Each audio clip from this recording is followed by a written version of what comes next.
Okay.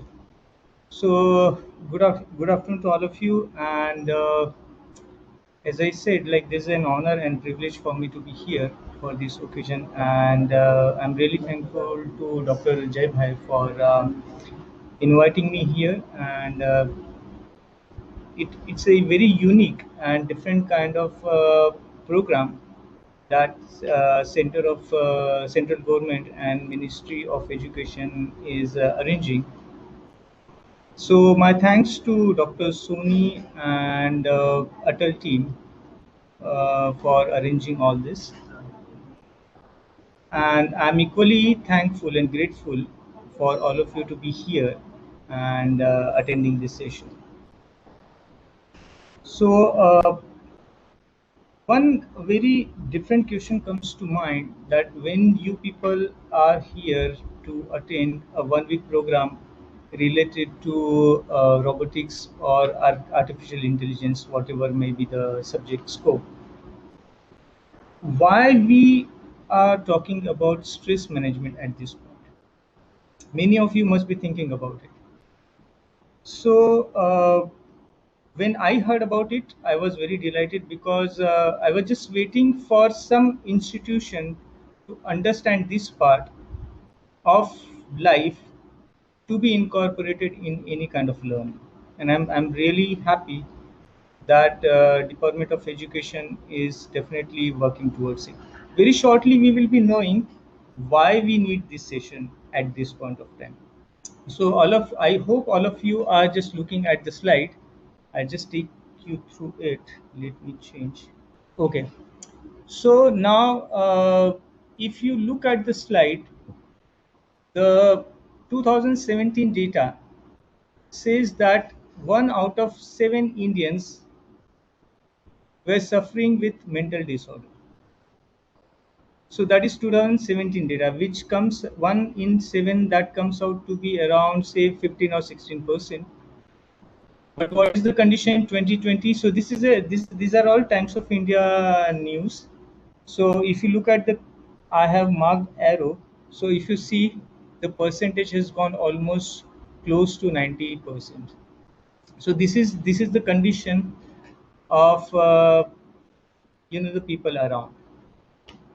So if 89% people are suffering with mental problem, don't you think that it is very necessary for all of you to at least come out of it? Because whatever you will do in life, whether it's a robotics, whether it's an education, whatever your profession is, you have to be mentally and physically sound. Mentally more because you can sometimes you can deal with physical problems, but at times you cannot deal with mental problems. So I strongly believe, I think somewhere this thought might have come to ministry's mind, and that is why they might have introduced this as a subject, irrespective of the main core subject or the program which you are going to attend. So this is the scenario which I think that that's the purpose we are here talking about stress management program. Now, so when we talk about stress, what stress can do? I mean, most of us are having stress. So to what extent it can go? So let me take you to next slide. So here on this slide, you will see that there is a lot of financial loss, personal loss, uh, professional loss, and social loss that we face because of mental problems. And I can understand this very well because every day at least 2 to 3 calls I get from people, because I teach yoga and related topics. I do receive phone calls from people, and they are discussing about their issues on and off. So that shows me the magnitude of the problem that is prevalent in the society. Now, going back to just here we are. So this is 2017 data, which says 1 out of 7. This is 89%, which we just discussed. Now, this is the second slide. So you can see the figures are saying like what will be the financial loss. And as I mentioned, there are other aspect of area wherein also people see a lot of losses everywhere. Now, so most of you are faculty members, research scholars, those who are related to education. So let me talk the same subject with respect to your domain. So going to next slide. Okay, it's not only a common man, but even the sports people do feel stress many times. This is an example of that. But right now, we are here with all faculty members, professors, teachers, and research scholars. So let me go through some of the facts related to your field. These are all PubMed journals, research papers from well-known international journals. So these are the papers. There are many hundreds, thousands paper more you will find. Those are written on stress in your field. What is unique about your field? Uh, if I compare, so people from different stream and domain come to me for yoga sessions. If I compare your field with other field, what is unique about your field is that you not only have all the stresses what other people have, but at the same time you have stress related to academic side. For example, you have stress of professional life same like other people, you have personal problems same like other people, you have social problems same like other people, but you have something added to it as stress of education, like you are teaching at the same time you are doing research, you are teaching, you are doing research at the same time you are maintaining home. So these things are getting added up, getting multiplied in terms of your domain. More than that, I personally feel that it's too difficult to deal with student because students are not mature enough to understand or to control emotions or to control stress and everything. So it's you who are actually handling those stresses also along with your own stresses. More than that, I can fairly say that the time you spend with these students are more than the time spent by their parents. So in fact, eventually you are dealing with, you are giving you more time interacting with students, and each student has his or her own psychological side of it. So that's why having extra burden of stress is very very obvious in your case. So, so far we have discussed about what's stress in related to your field and all. Now, shortly, we will discuss about what stress can do to you. Apart from the all losses which I said, the biggest loss is it impacts your immunity. It reduces your immunity. It is a root cause of so many diseases. Most of the issues right now in the society are called metabolic syndrome, or they called psychosomatic disorders. So name anything. Like I give you a few examples. For example, BP, cholesterol, thyroid, asthma, you have acidity, you have constipation, women have PCOS, infertility. All these problems are somewhere deep down related to stress. Now, so what is stress? Normally, when we talk about stress, we all always think about mental side of it. But let me tell you more in detail. And one thing before we start about the actual topic, I would like to mention here that if you listen to this topic carefully, Not only it will save you thousands of rupees visiting to doctors, it will also save your professional and personal life. Why I'm saying this so confidently? Because that's my job. That is how I bring people out of their problems. So whatever I'm going to present in this session is nothing but the actual extract of everything which basically I have been teaching to people for so many years. So now, coming back to stress, stress is of three kind.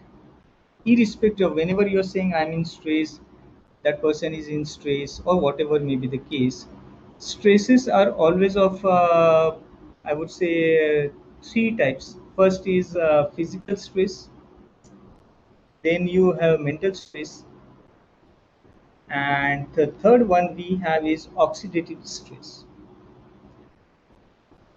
And at any point of time, a person suffering with any stress is summation of all these three stresses.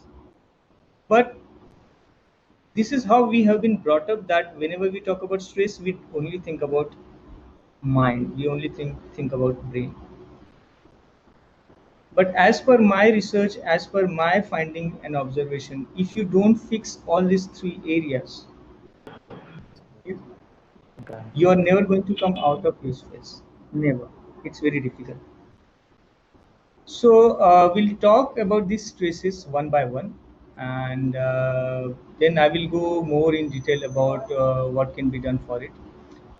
But before we start the topic, let me change your perception totally about what stress is all about and how to deal with it. You might not have gone through such kind of presentation or counseling or anything, and many of you might have tried many other options to come out of stress, but I can tell right away sitting here that you might not have found solution. You must have tried treatment, you must have tried counseling, you must have tried yoga even, but still you're back to square. I tell you why that happens. If you listen the next 10 minutes or 15 minutes carefully, the many things will be quite clear to you. Before we discuss stress, you need to understand the mechanism behind it. What is stress, and how it is generated, how it is, what is the behind the scene mechanism. So there are few neurotransmitters are just like, you can say, hormone kind of chemicals which are responsible to pass information from one neuron to other neuron through synapse. So suppose if you are in stress, that info you are in stress, and all related consequences will happen only when neurotransmitter will pass from one neuron to another neuron. By some mechanism, if you cut that, you will never feel stress. It is just like a painkiller which you take. When you take painkiller, you actually don't sense pain. But does that mean that the wound has cured? No, it doesn't happen that way. You're only tweaking the chemical of the mind. So on the similar way, if if you change the neurotransmitter, you can be de-stressed from stress, or you can be stressed from distress. Let me put this in other words. Say for example, you may have situation bad, and because of that you have stress, but we can also create a scenario wherein you don't have stress, but you get stress. And many people nowadays whom I come across with, they are falling into basically the second state. Like I get a call from people, and people are saying I am very, I have anxiety, a lot of anxiety. So I normally ask question, why do you think you have anxiety? Most of the time the answer which I get is I don't know. So this I don't know proves one thing, that the situation is not bad. And many times I know family background of the person, and I can very well relate that this person has only one problem in life, that person has no problem in life. So the people, those who have no problem in life, have more stress. But what is causing stress in such people? These chemicals. Now you will say, okay, if these chemicals are causing problem, why can't we fix it? It's a very tricky part in the sense that suppose if you go for meditation, it is still failing. If you are going for treatment, medical treatment, it is still failing. So whatever you have been trying, it's failing everywhere, like every corner it is failing. So let me discuss here few neurotransmitters for your knowledge, and how these things play a very big game around you, and people are unable to come out of their problems. So the very first neurotransmitter is glutamate. Other one is GABA. Now, what glutamate does is that it makes you excited, like it fires more neurons. So, for example, many people earlier used to use MSG in food. What MSG does? Why you start loving the food so immediately after MSG in the food? Because it tweaks glutamate, and you suddenly fall in love with. I mean, you get a lot of craving of food. What GABA does? GABA is actually is a counterbalancing neurotransmitter. So to you need both actually in life. So it's like yin yang. You need positive, you need negative also, but you have to have everything in balance order. So you need glutamate, but you also need GABA to balance out each other. That is one. Second, now the next neurotransmitter is serotonin. What is serotonin? Serotonin is that whenever you are happy, you have more serotonin in your body. Another neurotransmitter is dopamine. What dopamine does is that whenever you get reward, whenever you are motivated, this hormone is up. So it's not a single one way path. It's a two-way path. So say for example, if I increase dopamine in your body, you should feel happy about it. If I increase serotonin in your body, you should feel good about it. So these antidepressants medicines and other anti-anxiety medicines, what they do, they only tweak these two hormones, similar hormones, I would say. They do the same thing, and that's why you or the people those who go for substance abuse, what they do, the drinking, smoking, always related to secretion of these hormones to some extent. That's why people feel addictive about all this. Now, after that, we have another hormone called endorphin. What endorphin does is that it's a very good painkiller, natural painkiller, and you feel pain, relieved from the pain. So these hormones should be present in a proper way, particular in quantity, to make you feel stable, at least mentally, at least mentally. At any point of time, you take any extreme situation like Parkinson's, Alzheimer's disease, autism, ADHD.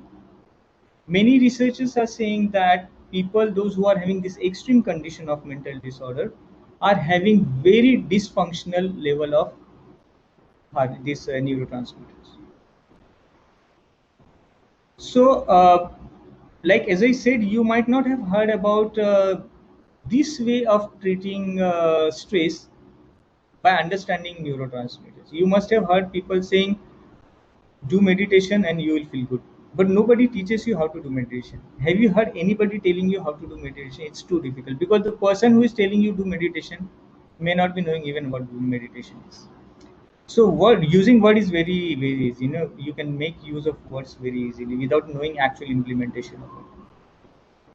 But people don't know how to do meditation. They just close eye and they think, okay, my stress will go. And they are always surprised that no matter how much eyes, how much eyes they close, the stress is doubling. The moment you close eyes, the stress is doubling. Why? Because still the hormones are going up. So these are different neurotransmitters which we discussed about. Now, coming back to our topic, what are the ways to come out of stress? So There are three areas which I have seen through decades of my study and treating people, that if you fix three area, you can definitely come out of your stress.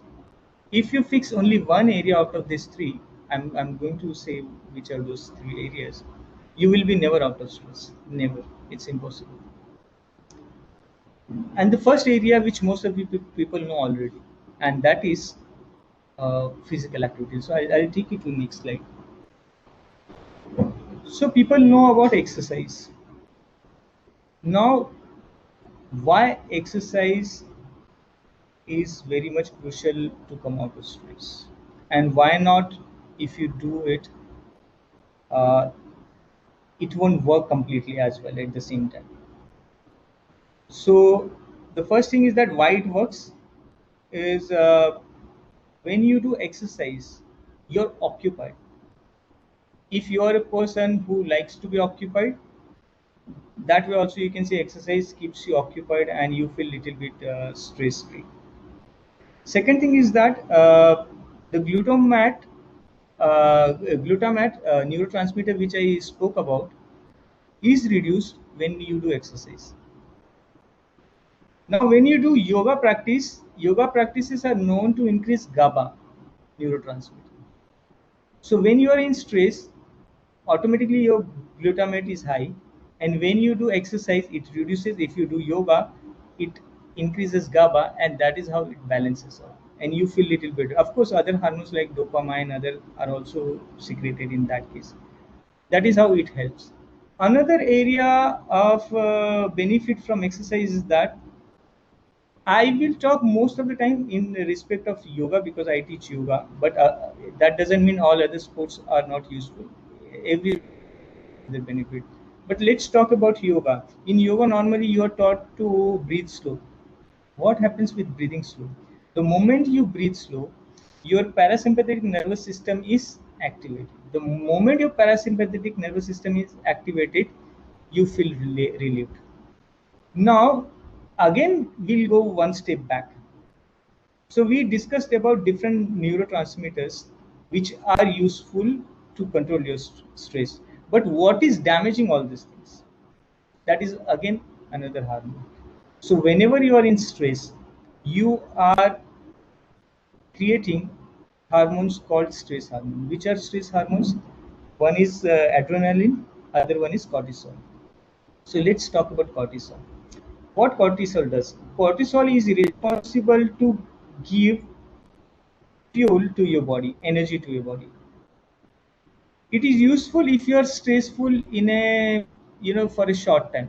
It's a safety mechanism given by nature. But when you are stressful more and more 24 by 7, you keep on creating more and more cortisol. So I give you another analogy. It's like you have more and more sugar in your body, and your body is creating more and more insulin, more and more insulin.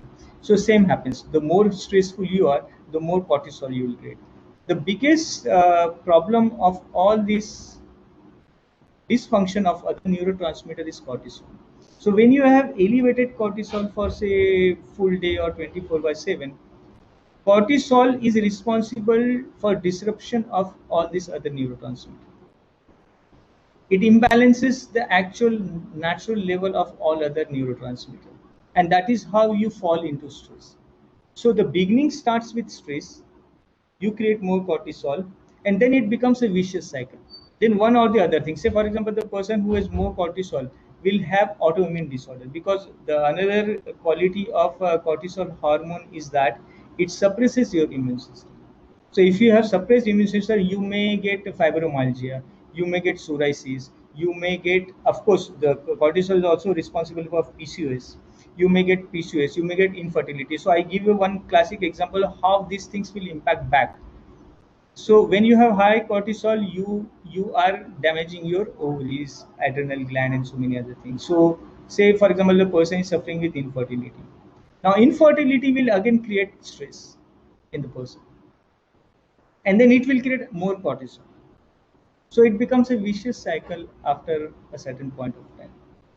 So coming back to exercise, so exercise is useful to balance out or to counterbalance the other activities. So when you do slow breathing, slow, the benefit of slow breathing is that it reduces the cortisol level, because cortisol level is high when your sympathetic nervous system is elevated.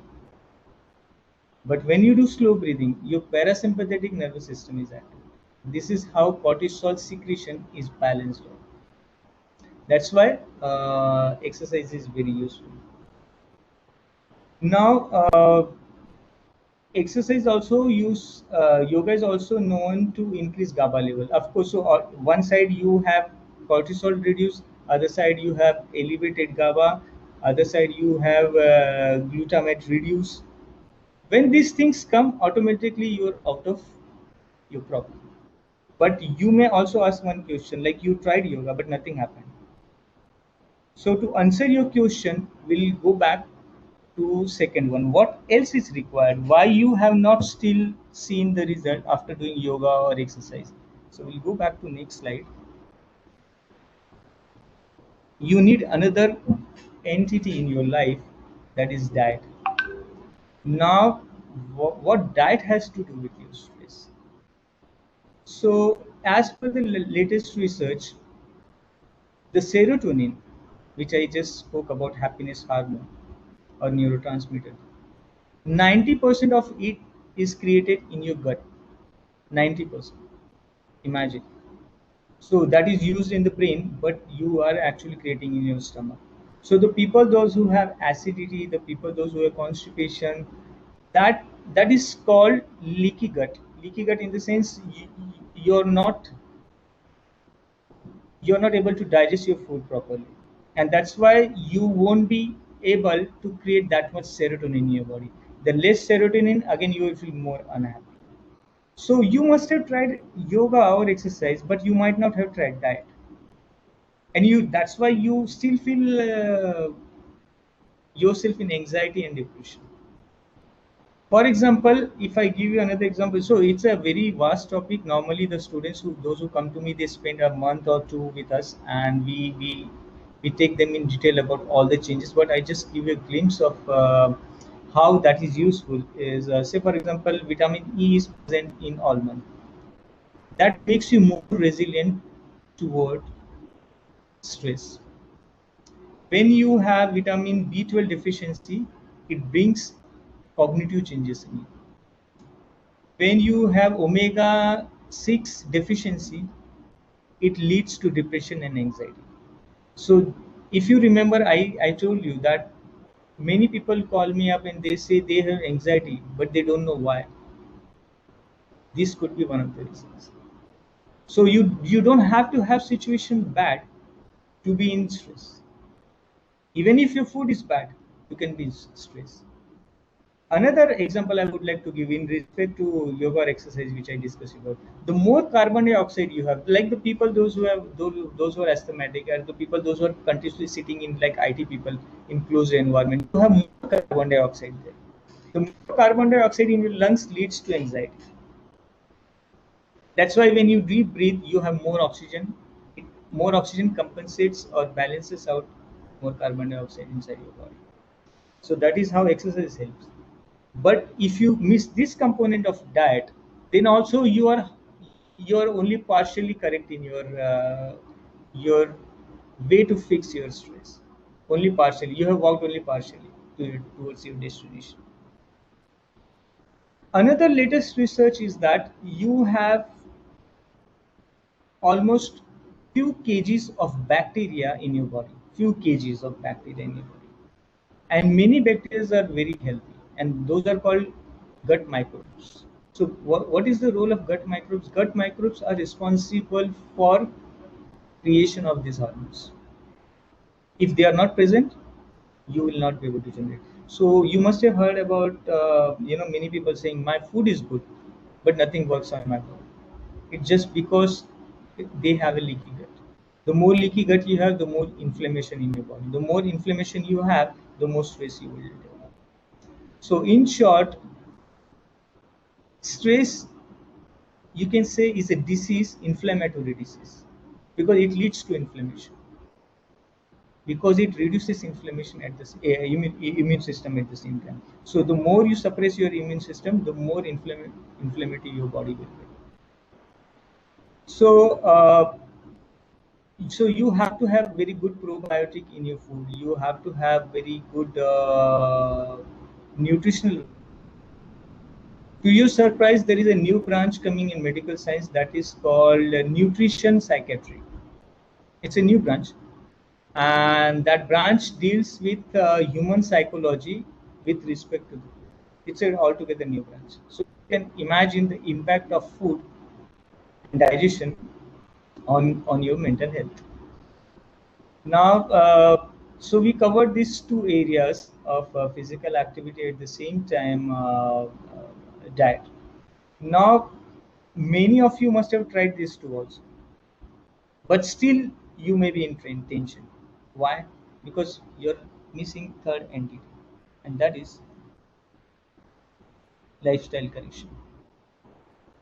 Now you will say, what lifestyle has anything to do with my stress? Of course, it has everything to do with your stress. For example, if you are a person who doesn't know time management, you will always be running here and there.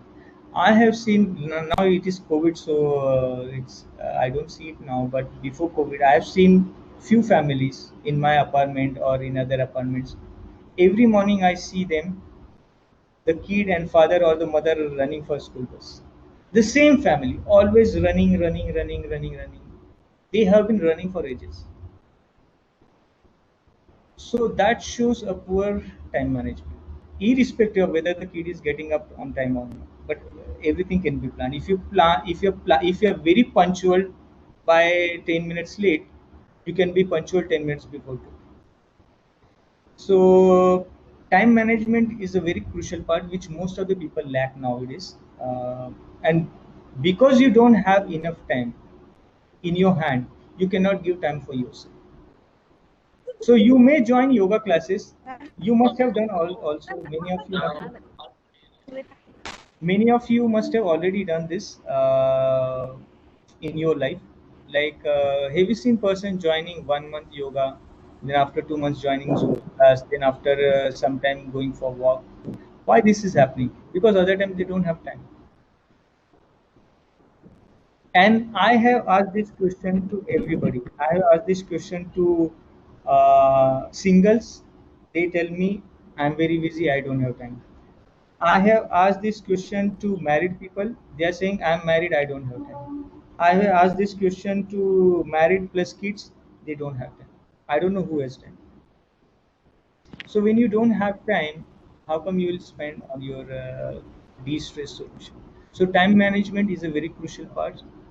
And if you have very good time management, what other things will happen with you is that automatically lifestyle changes will happen. Is you will eat on time, you will sleep on time, and all other activity will be on time.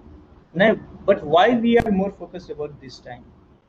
Because these neurotransmitters or the level of cortisol, serotonin, are regulated by your circadian cycle, the cycle which your body follows with nature.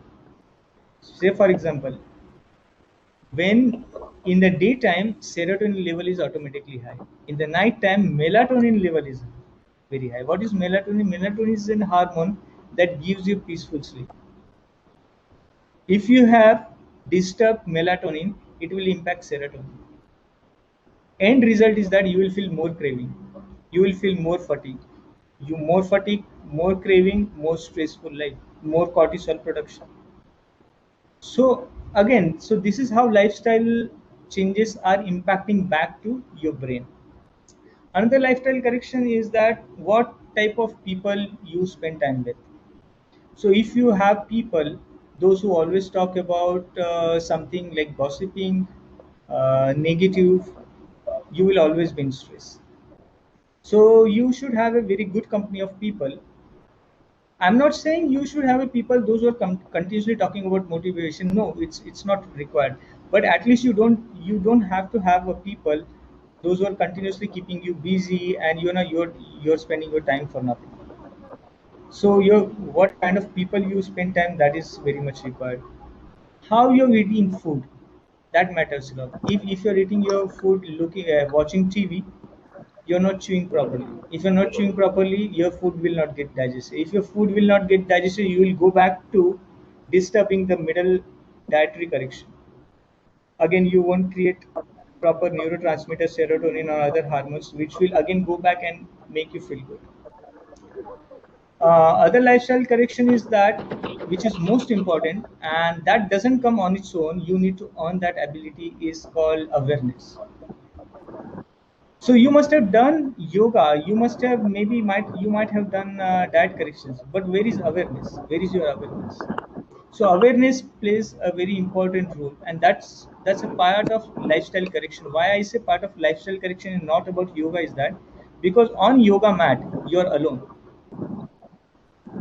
Rest of the life you're not alone, and rest of the life is actually more challenging than you're on yoga mat. So on yoga mat you may try to think positive, but that may not work. But you have to be neutral or positive in your rest of the life. So there is something called neuroplasticity. It's again a new discovery. And what is neuroplasticity? Neuroplasticity, that means your brain follows certain pathways to send signals. Say, for example, when I look at something, my eyes are sending signal to my brain. But it has also been proven that the same pathway can be used by my ears. Earlier, it was not, I mean, this understanding was not earlier. Earlier, scientists used to think, okay, there are separate paths given to each and every senses. But recently, again, you can Google it out, neuroplasticity. That means you can change pattern and pathways of your neurons. How that is useful in lifestyle is that if you change your perception towards life, if you change your perception towards people, you can change so many things. That's why you might have seen the people, those who are having anxiety, it's too difficult to bring them. If you have seen people closely who are depressive, it's too difficult to come out because they don't want to come out of it. It gives you kind of high, the anxiety, depression, after after few weeks, months, when you're habitual of it, it gives you high. You don't like to be happy. You wish to be happy, but the moment you know that you are happy, you don't like it. It's like you put somebody in jail for 20 years, 30 years, half of the life, and you ask them person to go after 20 years. That person will say, "No, I was happy inside." Same happens with people those who are having prolonged exposure to stress or anxiety. So again, coming back to neuroplasticity, if you have very good awareness, you can change. So okay, so why these people are in love with anxiety and depression? Because of the same neuroplasticity. There is a term called the neurons which fire together, wire together, and this is said by a neuroscientist called Dr. Donald. So what he says is that if you use the same pathway again and again, again and again, it becomes stronger and stronger, stronger and stronger, stronger and stronger. That's why you must have also seen fit people are always fit, unfit people are always unfit. That's the same kind of mechanism happening behind this thing. So in lifestyle, if you change perception, if you keep your ego a little bit down, if you don't get hurt by trivial things, if you don't get if you don't get things so personally, that will help. And if you cultivate that habit slowly by slowly, slowly by slowly, the same reverse action will happen with you, that you will become a very neutral person because you are successful in changing the path. So that is where perception comes into picture. So by now, I have covered these three areas, and these three areas are equally important. If you miss any of these 3 points, you will never be out of stress. I have hardly seen anybody coming out of stress without implementation of this thing. And I'm quite sure you must have attended many sessions of stress management. Nobody might have spoken about all these three areas together, maybe one area at a time. But I personally think, this is my observation, this is my research, and a lot of research papers are always already published on this fact, that these things bind everything together in terms of neurotransmitter, and that is how you feel happy about it. So these are the three areas which I covered, and I think more or less I have covered many of the things. I will try to show you few things which you can easily implement, and that can change your life forever. Say, for example, you may be having difficulty of attending yoga class or going somewhere. You don't need to, have that much even time to take care of your health. I think in out of 24 hours, you can easily give 1 hour for yourself. If you are unable to give even 1 hour for yourself, then I think whatever you're doing in life, your profession, your job, and other thing, whatever you're into, that is going useless. I mean, I don't know what you are getting out of it. If you don't have time 1 hour for yourself, for this body and mind, which is responsible for you to be on earth. So that is something what you should be thinking about it. And okay, so again, I briefly discuss about what we can do more about this lifestyle correction is coming back to yoga. Suppose even if you're in office, or even if wherever you're working, whenever you get time, you don't have to have separate time. Say for example, I'm sitting here, you're working, you want to do certain yoga postures there. Those are very easy. For example, you can just, you are sitting in a chair, you can just try this. If even if you try 10, 15 times in a day like this, that should work very well. That will at least disconnect you from whatever you are doing. So it's like rebooting of your system. You're rebooting something. Like next half an hour something, you don't have any work, you can easily start slow breathing. And for that, you don't have to have that much empty stomach. Of course, you can always choose a time when you have some gap, but very simple breathing techniques like Anulom Vilams, inhaling from here, exhaling from here, inhaling from here, exhaling from here. You don't need to have a complete 1 hour in your hand. You can do in pieces. If you have very good time management, of course you can very well manage your 1 hour of activity. But maybe because of any condition, you're traveling a lot or something, you can very well do it. Especially at the time of COVID, I think all of you should be getting time. Most of the people should be getting time because your travel time is cut, many other activities are cut. So you should take I'm saying those are the fortunate people, those who have actually taken advantage of 2020 year, because you had enough time in your hand to take care of your own health.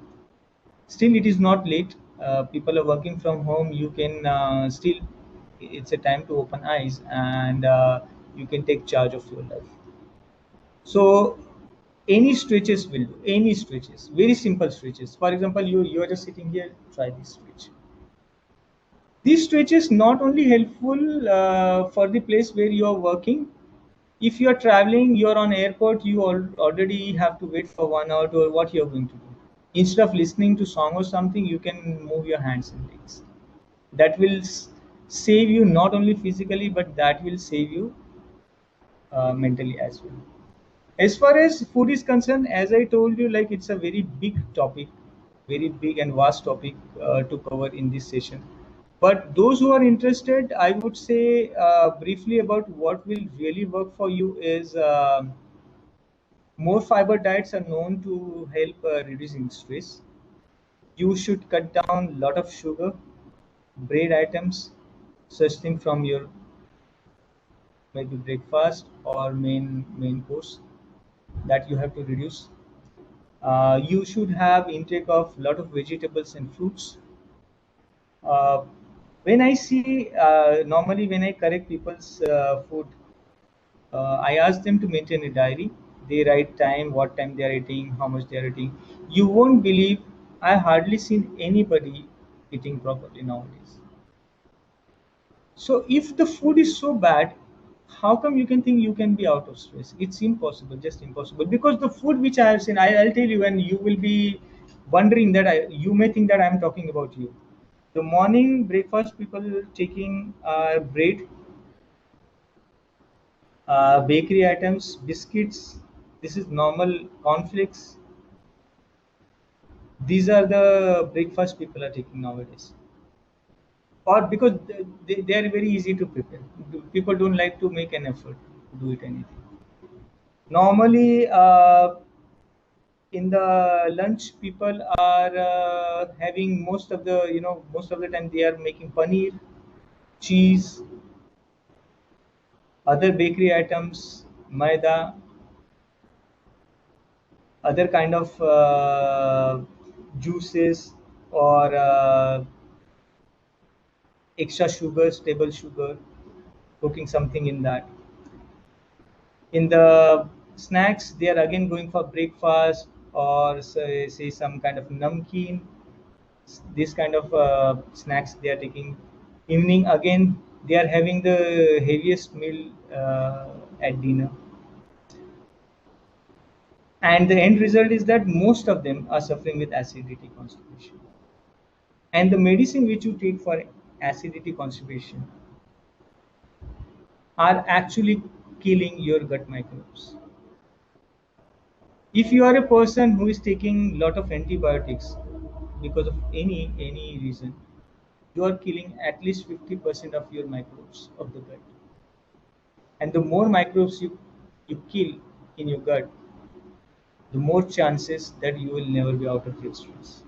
The more sugary product you eat, you generate more harmful microbes, which are actually overpowering the healthy microbes. Then again, you will never be out of your stress.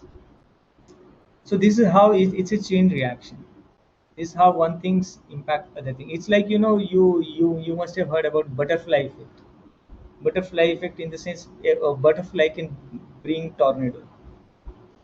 It's something like that. A slight change in your diet can have impact up to your brain, and drastic impact, not small impact. Other problems are always been there. Yeah, like you will gain weight. There will be so many other autoimmune diseases you will have. So those diseases are different. I'm talking about the diseases plus mental disorders at the same time. So these are the implementation. If any one of you is interested going more deeper into it, you can at the end I will show my slide as well. You can go to our website. There are good recipes. You can also cook that, and that will help you at least fix the middle portion of this dietary part. Yoga I already covered that. You can do pranayam or something. Doing meditation part, I would like to say that 95% people may not be knowing what meditation is like. So I would say, if you are a person who is closing eyes and 100 thoughts are coming, better don't do it. You better invest your time more about making your body stable first. With stable body, automatically you will feel more relaxed. With more relaxed mind, it will be easy for you to slightly move into meditation. That is how the mechanism works. And with meditation, you can never be stressful. See, this is how the term has been spread in the society. When you're in stress, many people say do meditation. In reality, it doesn't work that way. Only the person who is not in stress can do meditation. It is that way. Only when you are not in stress you can do meditation, because to get meditative state, you have to have stable body and mind. Of course, you will maximum what will happen is that you will feel relaxed. But to be in meditative state, you have to achieve a situation wherein you are not in stress. Then you will actually see the benefit of meditation. So first, make your body stable, food stable, lifestyle stable. If you're successful even in these three, you will automatically reach to a slight transformation in your life, slight transformation. And that transformation is a building block to go further. That will change your life forever.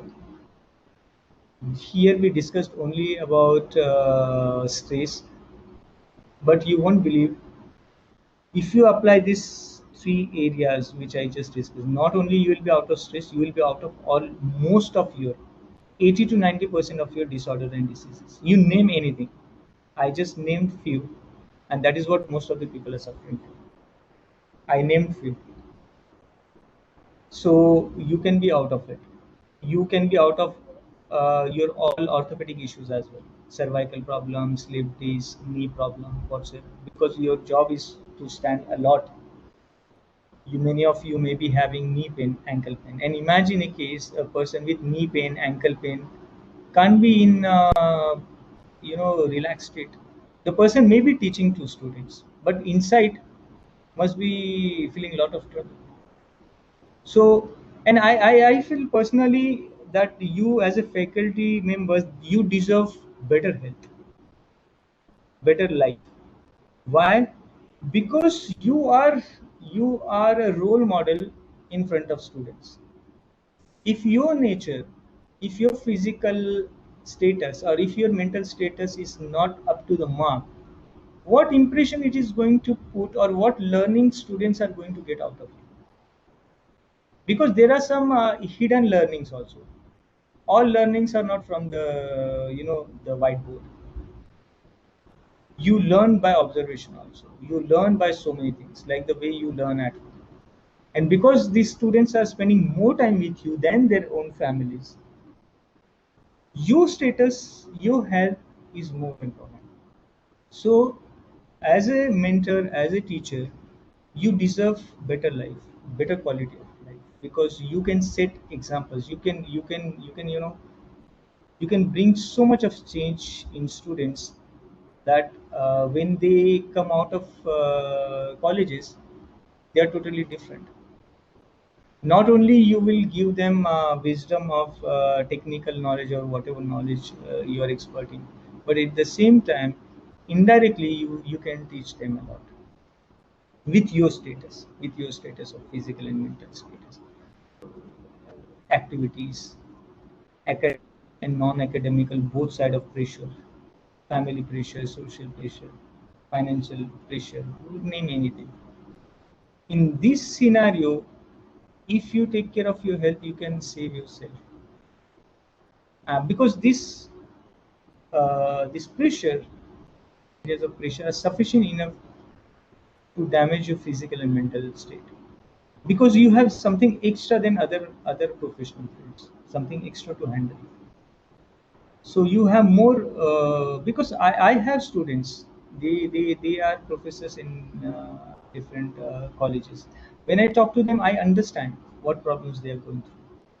So I think if you implement what I said, should work very well. And you can join any class, anything, go anywhere, but do something. If you don't have time to go somewhere, go for online sessions. Nowadays online sessions are going on. I have my students in UK, US. I fortunately got opportunity to travel around the world, as sir has mentioned. I have seen psychology background of the how people live and work together. So I think yeah, so I think I have covered all these three areas in detail.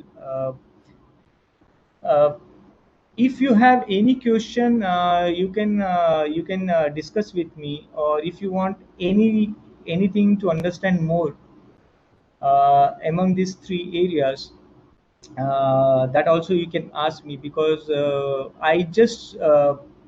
I would say I just touched upon these three areas one by one, so that you understand the interlinking between these three areas and how they are not only related internally with each other, but at the same time they all have somewhere resultant effect on your brain. And yes, so if you have any question right now, you can ask me, and it will be my pleasure to reply you on that. Yes. So my question is, as you have told us that meditation cannot be done without relaxing the mind. So what to begin with means before meditation, but it's always advisable to start with the meditation. So if that is not the case, then what to begin with means should we start with pranayam and then go for the meditation and then go for the yoga? I mean, for a particular session Mhm. in the morning, maybe. Okay, it's a good question. So as I told you, just to correct your statement, I what I mean to say is that you cannot do meditation as a first state. Yes. That is not possible for one simple reason that okay, there is a very thin line between relaxation and meditation. So say for example, you're lying down and doing savasana. So you must have observed many times that people fall asleep. So that is called relaxation. Yes. So what is the difference between relaxation and meditation is that a very thin line. So a person who is relaxed may not be aware. Okay, listen very carefully. The person who is relaxed may not be aware, but the person who is in meditative state will always be aware. That is one thing. That chances of that person going to sleep is very rare. That is first thing. Second thing is that a person who is in relaxed state may not be in meditative state, but the person who is in meditative state will always be relaxed, because meditative state is one level higher state of relaxation state. So it's like relaxation is 10 standard, and meditation is 12 standard or degree. So you cannot reach to degree unless otherwise you clear your 10 standard. So what I'm saying is that people try to jump directly to degree and they fail absolutely. And they always keep saying to me, I tried everything, the moment I close my eyes I'm more in trouble. And that happens, that is going to happen, because okay, you people can think about it, why the person is more in trouble by the time as soon as the person is closing the eyes, for many reasons. First reason is that the person may not have fixed all these three areas.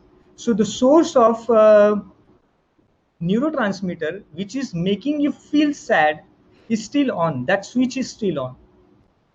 So without closing that switch, you're trying to find something, you're trying to reach an area where you cannot reach because the source is still on.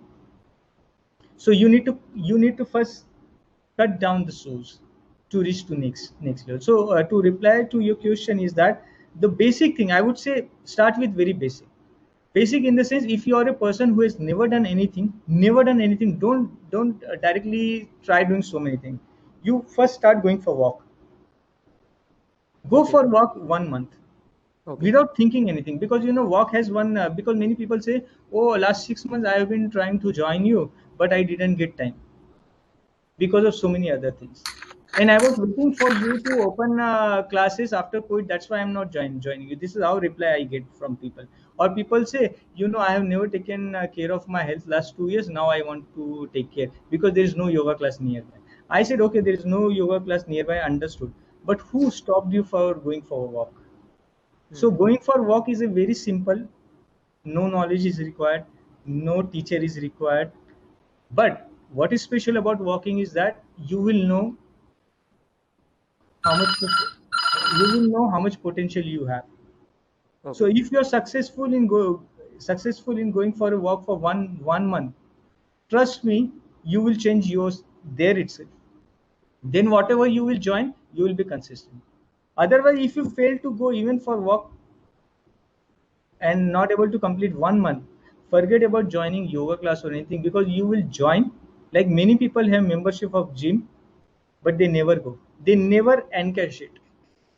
You must have tried in your family also, you must have seen in neighbor also, you must have seen people have membership, but they do, because I know many owners of gym and classes, they always say, sir, what is our earning point? People pay fee for whole year and they don't come. That's why we give them a lot of options, 50% discount something, because we know very well that person is not going to come. So Okay. start with simple walk, and then if you find yourself serious enough, then you can either join yoga if you want to go towards the meditative side or spiritual side. Then start with basic postures. And what specific thing you should think about is that I have seen people saying after me to me after 1 month or 2 months of practice, sir, I got bored with yoga posture. The moment you get bored with something, that means you were never doing it willingly or intentionally. Because I have never seen anybody telling me, oh, I got bored with taking baths.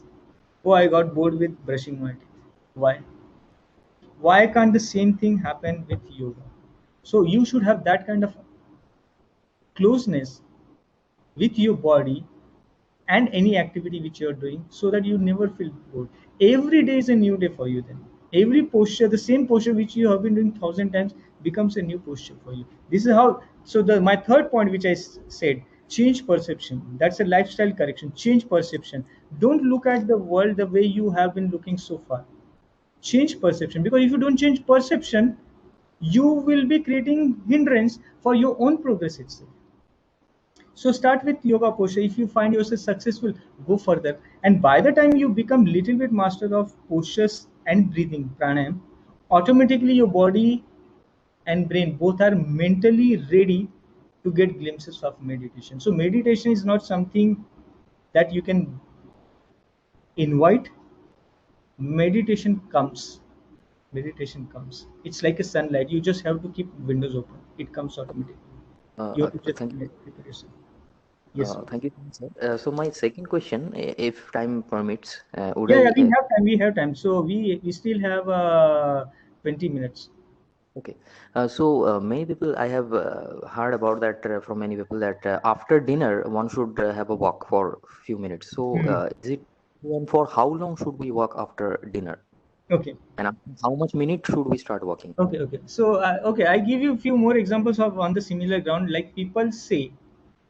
So first of all, if you want to be healthy, really healthy, stop listening to people. Because the Okay. when we see people, these are the people, they themselves are not fit. Have you observed? Like whoever is saying this, that person may not be doing himself or herself. Mm-hmm. They must have heard from parent, from some unknown person, from neighbor. People have heard so many things, but never Mm-hmm. tried it. So Mm-hmm. it's very easy to advise somebody. You feel great about it. Oh, I'm advising somebody. So Mm-hmm. first thing is that stop listening to people and to just reply your question. Many people ask me question. Okay, sir, tell me when to drink water, before lunch, after lunch, before, while having lunch, or while having meal. People Mm-hmm. also ask me question. Sir, can you tell me which time is good for yoga? You know what is tricky part of the mind is that my whatever answer I will give, your mind will find path how not to do it.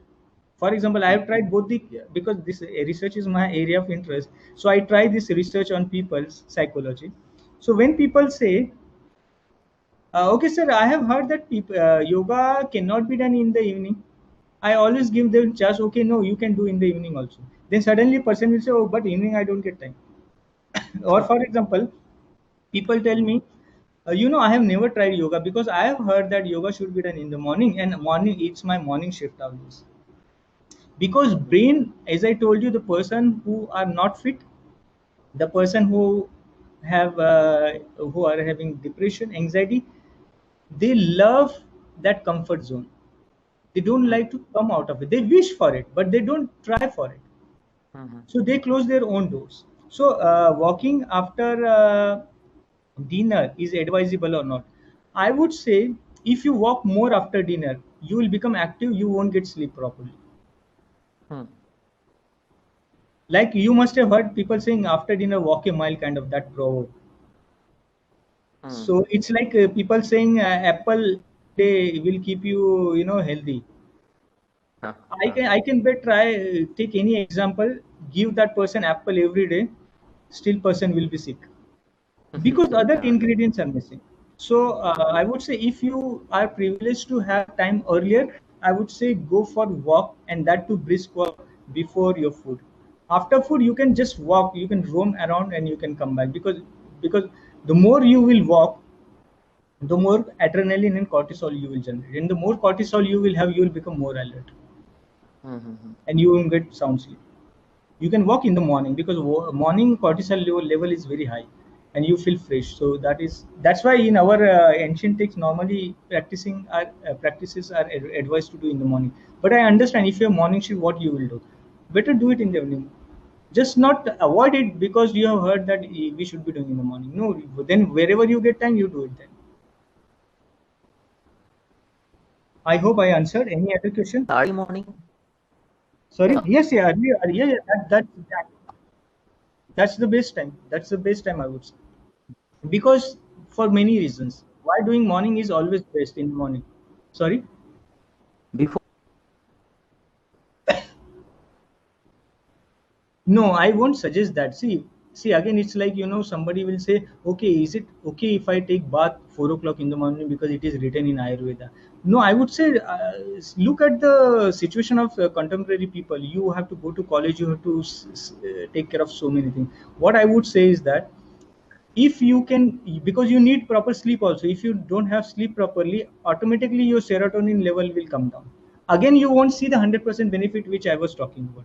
So you take your enough sleep. Getting up 5 o'clock, 6 o'clock is a reasonable time, I would say. Mhm. No need to get up so early also. If you are a person who has been trained for that, you are going to sleep by 8:39, you're getting up 4 o'clock, excellent. But it's very difficult to find such person nowadays. But 5 o'clock, 6 o'clock time is reasonable time. You can get up, you can go for walk. And the beauty of that is that you're free for whole day. Because if you plan to walk or do something in the evening, you don't know unknown situations. Oh, somebody called me up, oh, somebody visited house, oh, I went out. So you're not Mhm. sure about evening time. Always finish healthy things in the morning, so that you're free for whole day. Then you can you're free absolutely. Right, right. Thank you so much, Okay, sir. Any sir, other question? there are some questions in the chat box. I will just read it. Yeah, please. Uh, Question from Aarti Sri Madam. Sir, as we are doing household chores like mopping, sweeping, cooking, washing, etc. as a routine work, so so is there need of exercising, doing yoga, walking separately required? Okay, very good question actually. And thanks to you for reading it out. It would be nice if somebody writes and somebody reads out for me, because then again, I my focus will be on the laptop and I won't be able to answer that quickly. It will take time. So please help me out by reading it. And to answer this question is that, if you are a middle class lady or higher class, yes, you have to do something extraordinary.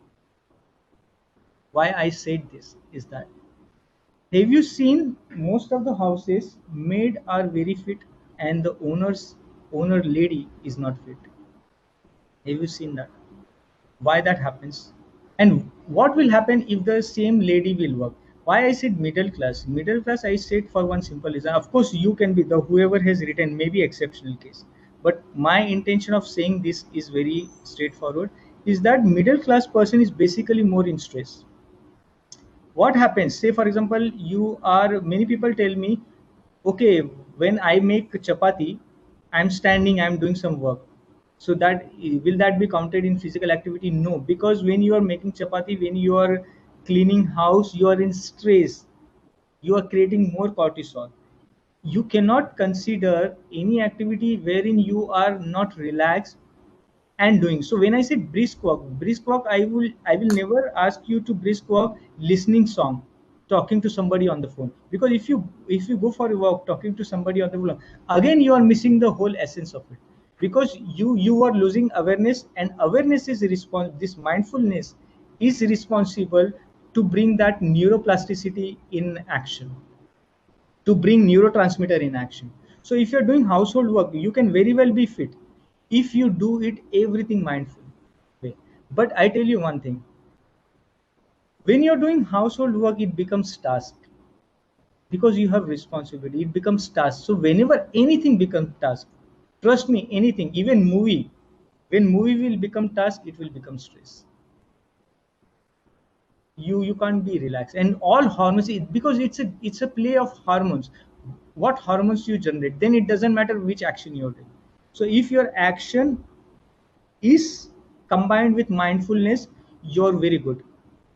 Either you should have mindfulness, or you should have a brain like maid is like, she doesn't care. She will come, she will go on her own, she's working mental free. But are you people working that way? No. You people are so serious about your work, time management, everything. See, you're mad. I mean, see your maid. What she's doing is that she's less in tension about going to house than her owner.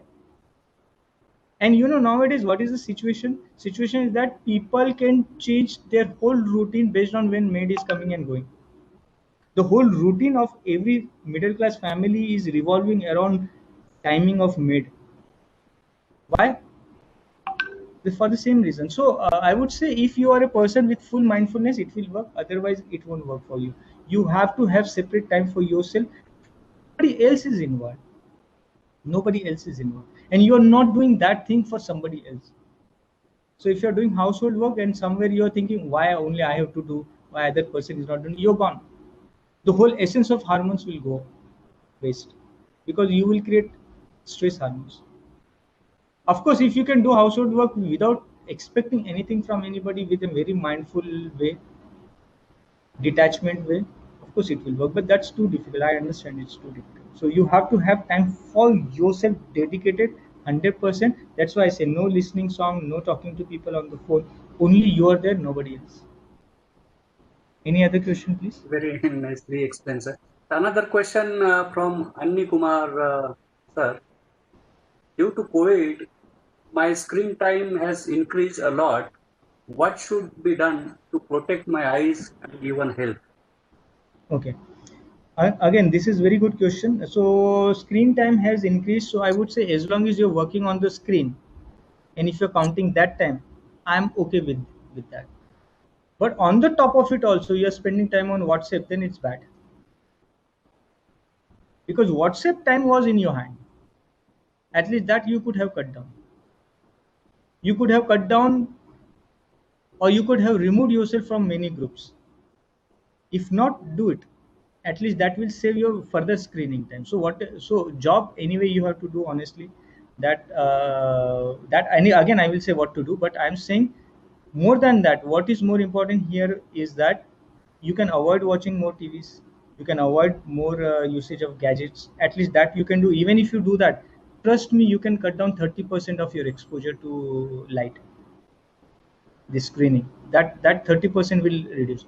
Okay, now 70% left, which is related to your work. You have to continuously make sure that whenever you get break, you're washing your eyes. That is one thing you have to do. Second thing is that when you're continuously gazing at one point, you lose peripheral vision. So when you lose peripheral vision, in the sense, your eyes are not capable enough of capturing the entire view. So what you can do is that while working, in between, depending on what kind of nature of job you have, you can look around. You can look around and then look at the screen. So your aperture should get focused on something, of some object at a far distance and close distance. This is what you can do. So washing eyes, looking around, getting up in between, that is required. Another area for eye improvement is that you have to have very good source of vitamin A in your food. See, again, comes back to your diet. You have to have very good sleep. See, again, it comes back to lifestyle correction. So if you ask any question related to health, I think you can have these three, like Brahma, Vishnu, Mahesh. You have to have these three things available to you. You need to fix all these three. Even for care of eyes, you have to have very good sleep. Because if you are a person who has insomnia problem, or if you are a person who goes to bed by 2 a.m., and if you feel that your eyes will remain very healthy, no, that's not possible. So whatever you can do from your side, you do it. As far as professional side is concerned, I told you, in between you can do all this. You can change your direction, you can rotate your eyes circular way, you can create geographical figure with your eyeball. These are simple best exercises which you can do. But yes, again, I would like to say that all other things which I mentioned, you have to cut down. Whatever possible you can cut down rest from your rest of the lifestyle. Any other question? Yes, yes. Sorry? Another question, sir, in the chat box Okay. from Navlakshmi, madam. Sir, will you please explain about the B12 deficiency? Okay. So nowadays, if you have seen, okay, so you will be surprised to know that, okay, I'm talking about people, those who are already 40 years plus. Have you seen now every Indian is asked to go for D3 and B12 deficiency? I can blindly say yes. What is special about these Indians that every second Indian is asked to go for vitamin D3 and B12 deficiency? And why that is new feature nowadays? Because earlier, that's why I said the people, those who have crossed 40, 50 years, they can understand that in their childhood, mostly people were talking about calcium supplements. Even thyroid name was not there. Why thyroid, this vitamin B12, D3 has come into picture right now. For so your question is about B12. So I would like to say that B12 is created in your gut with your gut microbes. So the bacteria which I spoke about, those are responsible for generation of B12. So it's not that your body does everything. Your body creates so many things with the help of this bacteria. So people, those who have history of bad stomach, people those who are born out of mother who had history of bad stomach, constipation, she is habitual of taking antacid a lot of time, antibiotics. Those who are having consumption of products which are mixed with antibiotics, then you will have vitamin B12 deficiency, because these all factors will kill your ability to generate vitamin B12 of your own. So what is the fix around it is to fix your gut. What how you can do is that the second pillar which I said, that you need to fix. You need to eat properly. You need to make yourself so fit that you are not dependent on antibiotics. You should make your body in such a way that you should really remember, oh, last time when I took antibiotic. It should not happen, oh, last week only I took it.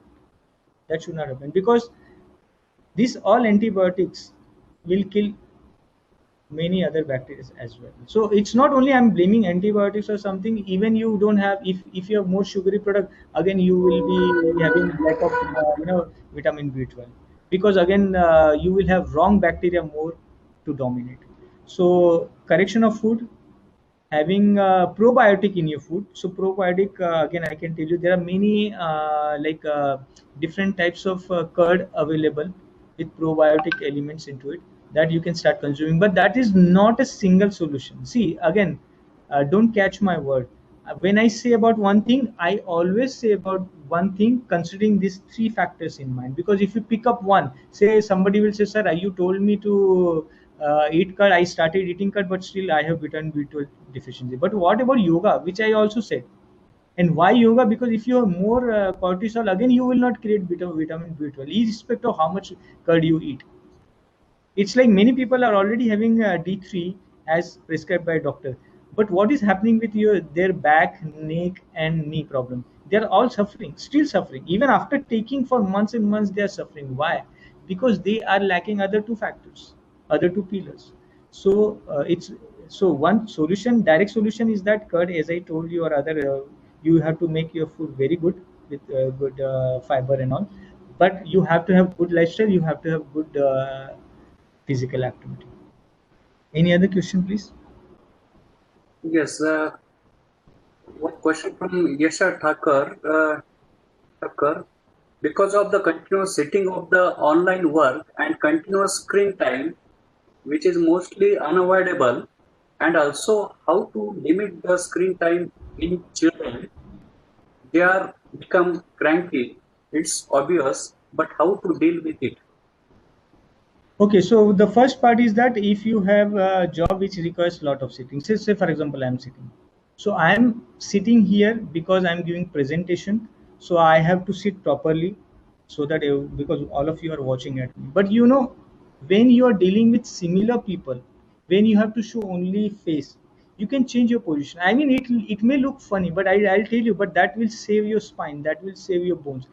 Say for example, you can sit very well in any condition. So say for example, you are here, you can just stand. Nobody will say why you're standing. You can just stand and you can start replying this way. So when you are talking to somebody, you can always do like this. See, if the world has changed because of COVID, why can't your way of teaching can change? Why can't you just while teaching, you can teach like this? It may look, I mean, see, because we are not trained. So somebody will say, oh, this will look funny. No, this won't look funny. Because as I told you, as a faculty, you deserve better health. You have rights to save your health, but you're teaching at the same time. I can just talk on vitamin B12 by this way. There's nothing wrong about it. I have equal rights to save myself, but propagating my knowledge to you. That is quite possible. Then you can also try this way. See, this changes positions. This changes positions. In fact, you can set example in front of kids also. I mean, the students who are learning from you, they will understand. Oh, because they have to save their own spine too. So you can as I told you, you can in between you can say, you can ask this question. By the time somebody is replying, you can just reply this way. When they will look at you, they will start following you. These are small correction which you can do. You're sitting here, you can just sidewise, you can just move your legs slightly.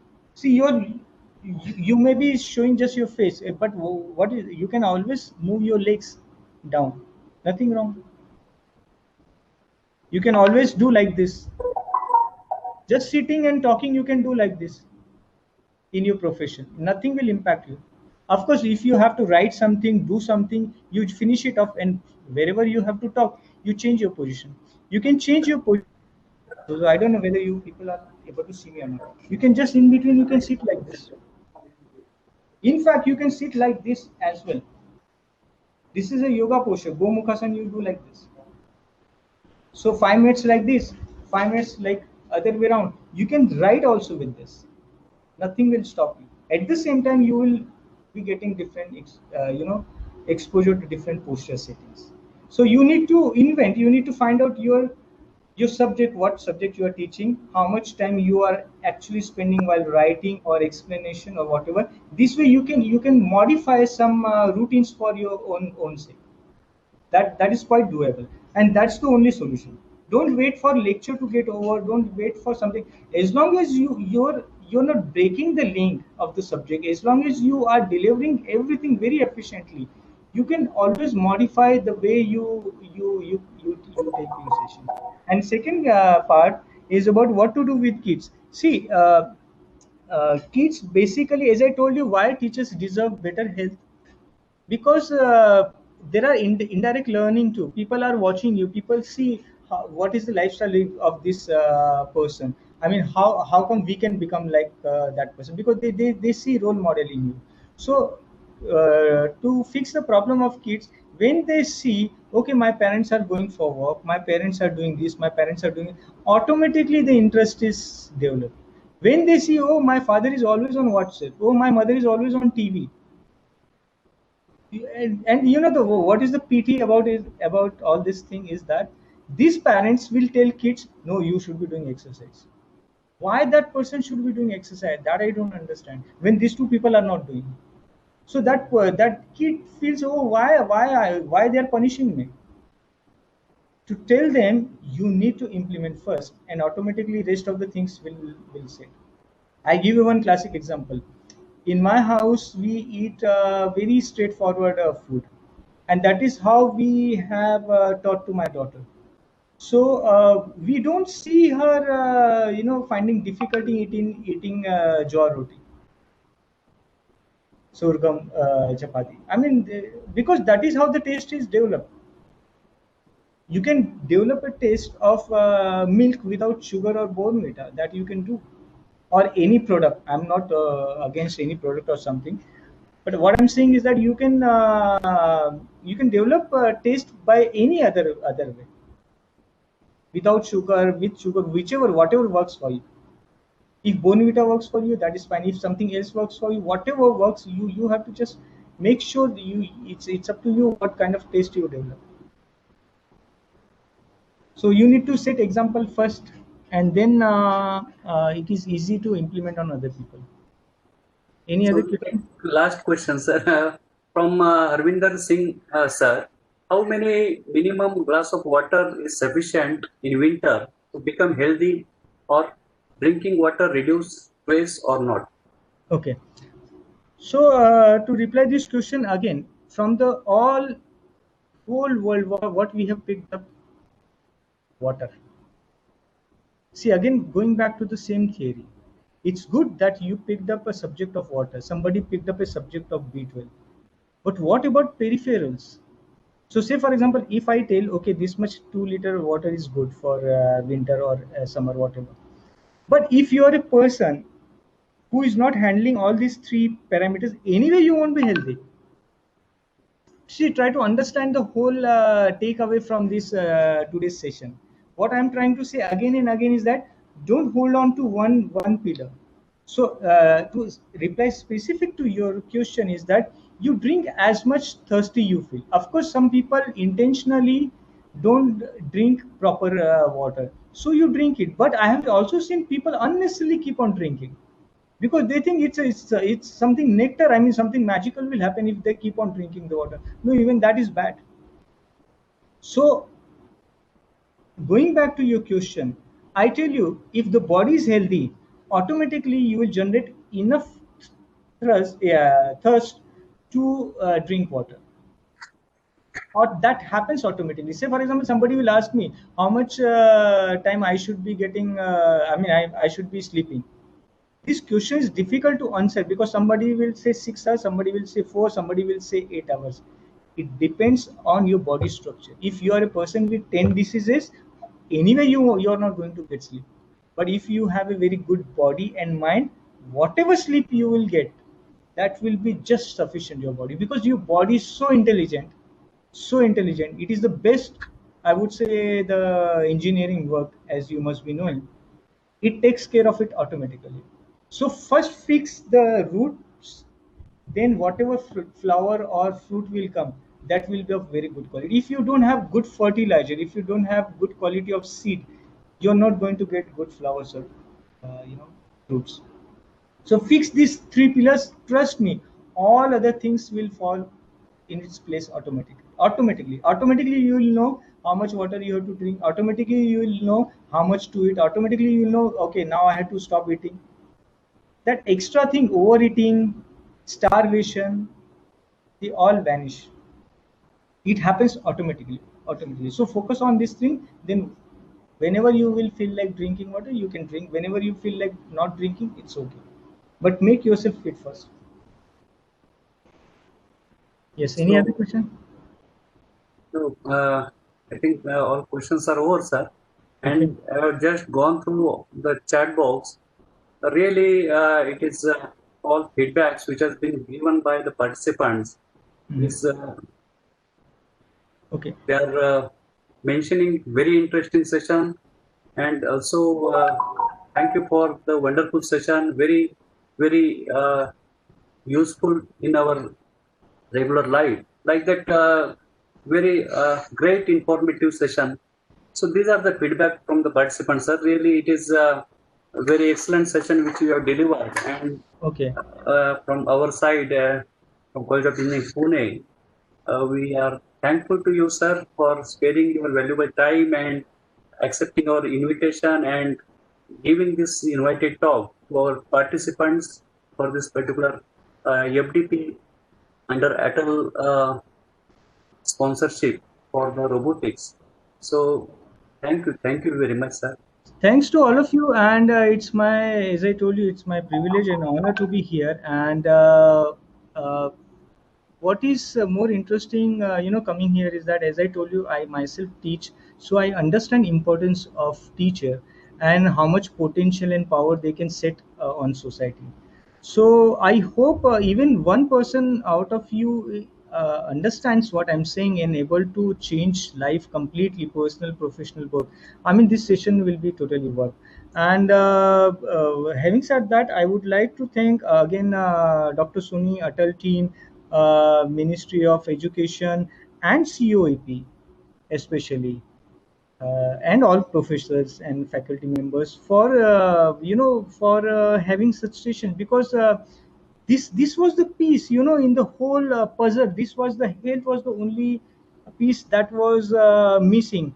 Before just ending, I would like to add one sentence. I have many students, they are IITians. You know what is PT? You will all be shocked to hear is that though they have cleared their exams to get admission in IITs and all, many are struggling to come out of psychological problem. And I sometimes feel, oh, this guy has so much of knowledge, but see what is the condition. And the parents are talking to me sometimes saying, oh, what should I do with this person, because this person is behaving like this. So I'm saying, let not this knowledge go waste just because one piece was missing. That student was never taught importance of health. That person was always taught about competition, getting marks, and getting admission somewhere. But what is the end result? I'm saying everything is required along with help. I think that's the best combination somebody can ever have. So having such sessions is always appreciable, and I think the people are going in that direction, and that will definitely set a new dimension for students and also for faculties, those who are going to set example in front of students. Thanks a lot, and I wish you a very happy and healthy life. Thank you. Thanks a lot.